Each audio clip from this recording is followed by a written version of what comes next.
Hey everyone, my name is Tiffany and welcome back to my channel. Today we are doing a speed build of I guess you could call it like a cross between a Victorian style home and a country home. A couple of people requested me to do a Victorian style home.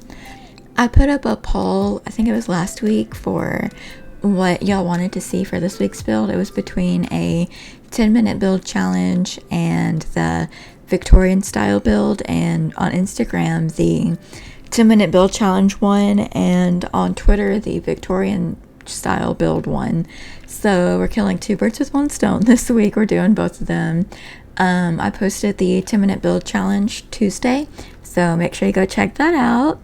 And now we're doing the Victorian style house. So this is sort of like a mix between a Victorian and like a country style house.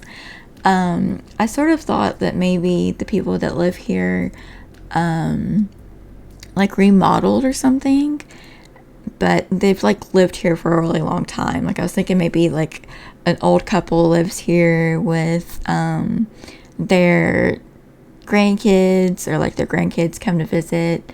But I cut out a majority of the roofing because it was a little difficult to do with the bay windows and everything else around it. I'll be starting a new series for building tutorials, and I will definitely do a roofing tutorial because I know a lot of people have trouble with the roofing and everything.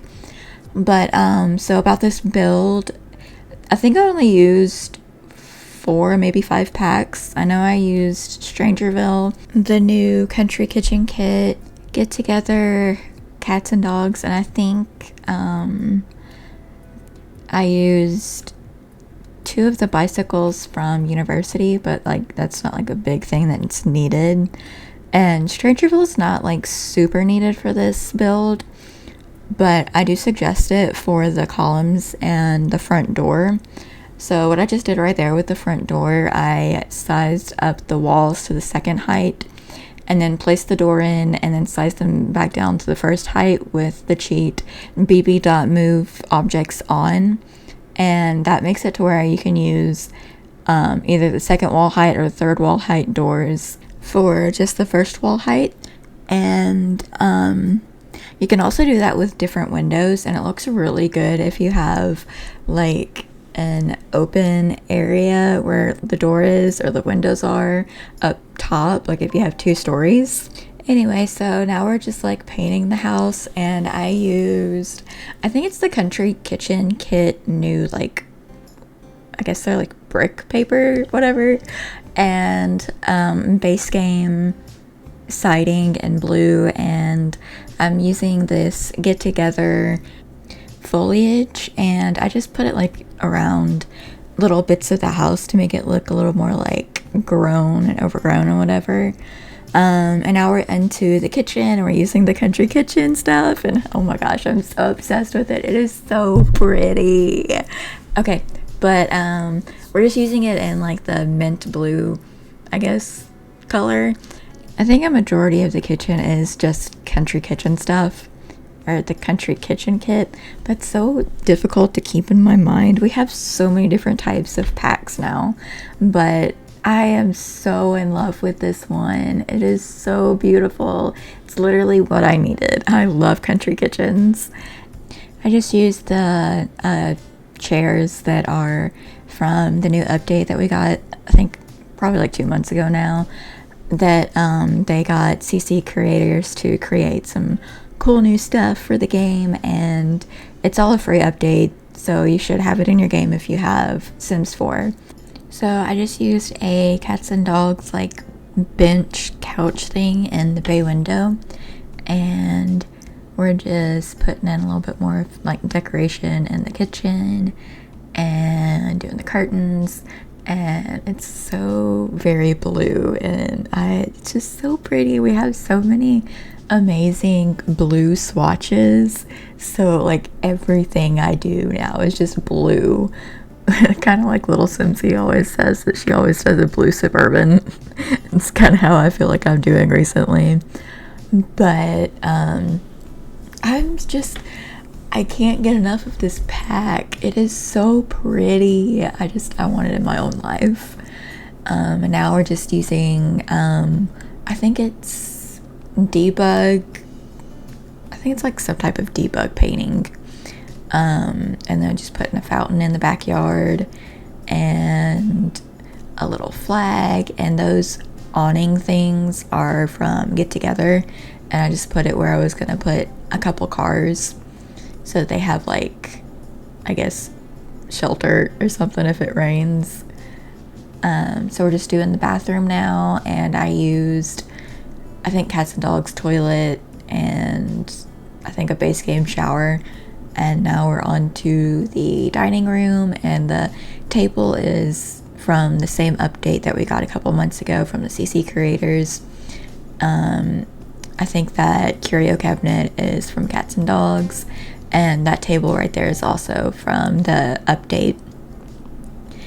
And just a base game mirror and a couple little clutter items, a little stack of a couple jars of treats for any animals, and some spices, and that little bucket is from Country Kitchen Stuff Kit. Country Kitchen Kit. Oh my god. Okay, so a majority of the living room is base game, but the fireplace is from Cats and Dogs, and I think the stand right there is from Cats and Dogs. And what I did with that lamp, I wanted the lamps to be sort of the same, so I just sized it down a couple of times and then raised it up with the 9 key, and those pictures are from the base game. And I think I also used Nifty Knitting for that little plant thing, and I also used the sewing bucket. And now we're on to the upstairs, and this bathroom is basically the exact same as downstairs, just with a shower tub combo. And I switched the tub and the sink around so it's the opposite, because I think that's how they're able to get in using this type of setup for a bathroom. And now we're on to the master bath, and a majority of that is Cats and Dogs, except for the counters are Country Kitchen, and a base game mirror, and just a couple little base game decorations. So I guess I would say that the main 2 packs for this build are definitely the Country Kitchen and Cats and Dogs. Otherwise, I think you could just get away with just having those 2 for this build. And now we're on to an office area. I just use a Cats and Dog desk and a base game computer. I think that's a base game chair. A Cats and Dogs bookcase, base game easel, and a couple nifty knitting things. It's not necessary to have nifty knitting for this build. It's just like a few little extra activities for your Sims to do.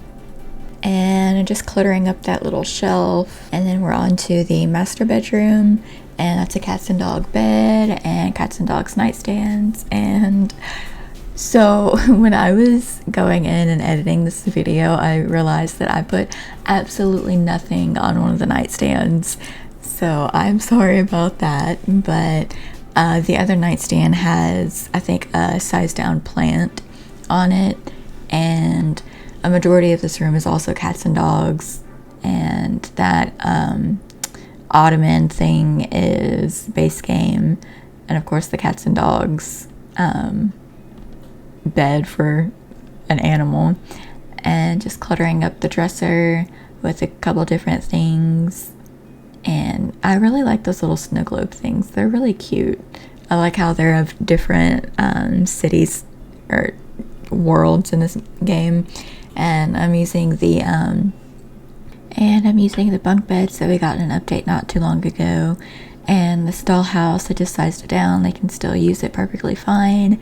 And I used a toddler bed for the underside of the bunk bed, and a little dinosaur blorfy, and just a couple little different things for kids to do while they're hanging out with their grandparents, and just making it look a little more lived in with a couple different cats and dogs decorations. And now we're on to the backyard. A majority of this stuff is just base game, so that's good. The picnic table is cats and dogs, and those lounge chairs are base game. And that little sand pit area, it came with an update around the time that we got Island Living. If you put a sand terrain paint down, your Sims kids can actually play in it like they're at the beach, and it just works exactly like the sand there. And now we're just doing the little patios, making them look a little nice. And I believe that's basically all. So I hope you enjoyed this video. Give it a thumbs up if you did, and make sure you subscribe and turn on that bell icon to be notified every time I post a new video. Comment down below what you'd like to see me do next. So thanks for watching. Bye.